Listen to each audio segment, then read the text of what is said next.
Okay, quick question before we start. Have you ever trusted a man in the Fallout wasteland and immediately regretted it? Because in Season 2, Episode 5, Hank shows up like, "Trust me, bro," and somehow Cooper actually does. Which is wild, because this is the same universe where vending machines kill you and a guy named Snake Oil Salesman turns out to be the most important character in the room. Let's begin.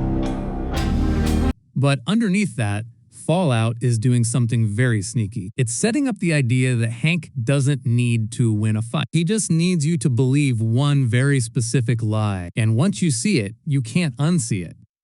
This video breaks down why Hank's ultimatum to Cooper is almost certainly built on a lie, how the brain-computer interface storyline reveals Hank's real limits rather than his power, why Barb and Janey function more as leverage than living people, and how Episode 5 quietly sets up a tragic three-way endgame between Lucy, Cooper, and Hank that perfectly aligns with Fallout's bleak Western-style storytelling. Now let's talk about what Fallout Season 2, Episode 5 is actually doing.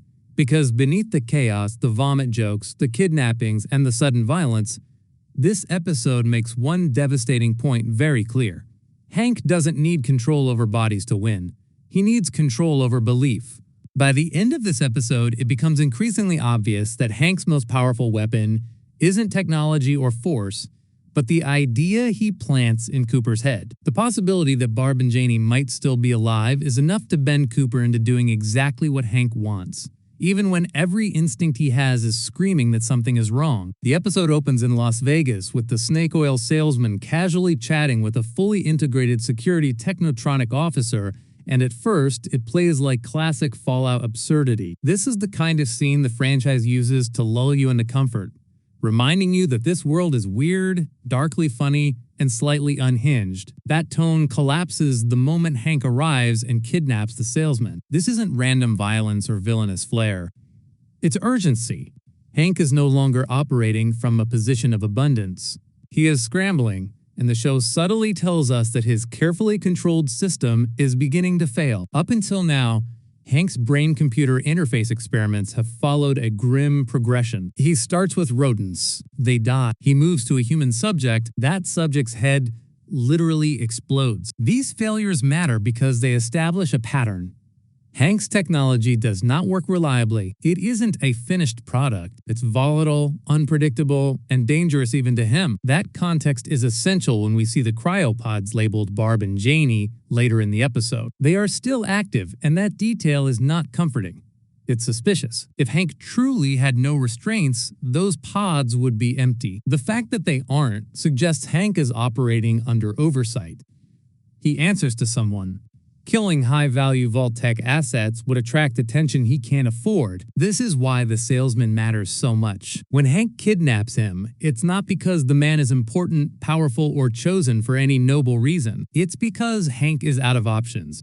He's no longer selecting ideal candidates. He's grabbing whoever is available. And when the brain-computer interface finally works on the salesman, the show very deliberately refuses to explain why. There's no technical breakdown, no pseudo-scientific justification. That silence is intentional. The implication is ironic and cruel. The salesman survives not because he's pure, but because he's already broken. Years of chems, fake cures, and chemical abuse have turned his body into something grotesquely adaptable. Fallout has always loved this kind of irony. Survival through corruption. And here it transforms a joke character into proof that Hank's technology can work, but only under very specific, unreliable conditions. And that distinction is critical. The interface working on the salesman does not mean Hank has solved mind control. It means he has a proof of concept. A single success does not give him mass control, scalability, or certainty. Hank still needs leverage. He still needs fear, bargaining chips, and psychological pressure. That's why threats and manipulation remain his primary tools. The tech hasn't replaced his lies. It's only enhanced them. Back in Freeside, Lucy consuming the stolen addictal looks like crude humor at first, but it carries real thematic weight. Her body violently rejecting the drug is symbolic of something larger. Lucy is purging dependency from herself at the exact moment the story is about to test her independence. She's physically weak, nauseous, barely able to stand when she reaches Cooper's room, and that vulnerability is deliberate. Lucy doesn't encounter the truth at her strongest. She encounters it when she's stripped down to raw instinct.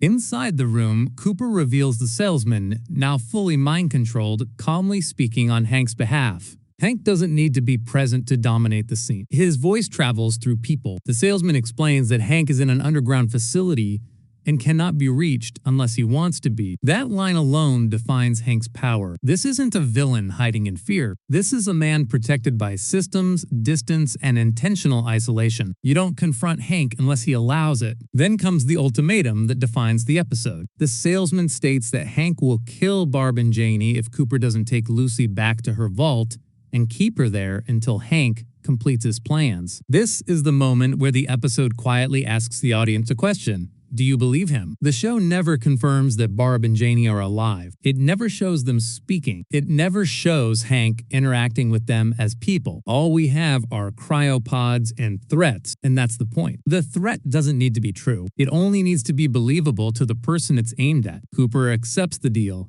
and this is where his tragedy fully locks into place. He doesn't agree because he trusts Hank. He agrees because the possibility that Barb and Janey might still be alive is enough to override his judgment. Cooper is a classic Western protagonist, stubborn, scarred, driven by regret, and clinging to a past he can't let go of. Hank understands this perfectly. He doesn't threaten Cooper's life. He threatens Cooper's hope. And hope, in Fallout, is often the most dangerous thing you can give someone. When Cooper shoots Lucy with a dart to knock her unconscious, it isn't framed as a calculated betrayal. It's framed as a moment of quiet self-disgust. Cooper knows this deal is wrong. He knows he's being manipulated, and he does it anyway. That choice matters, because Fallout doesn't punish evil nearly as often as it punishes belief in false choices.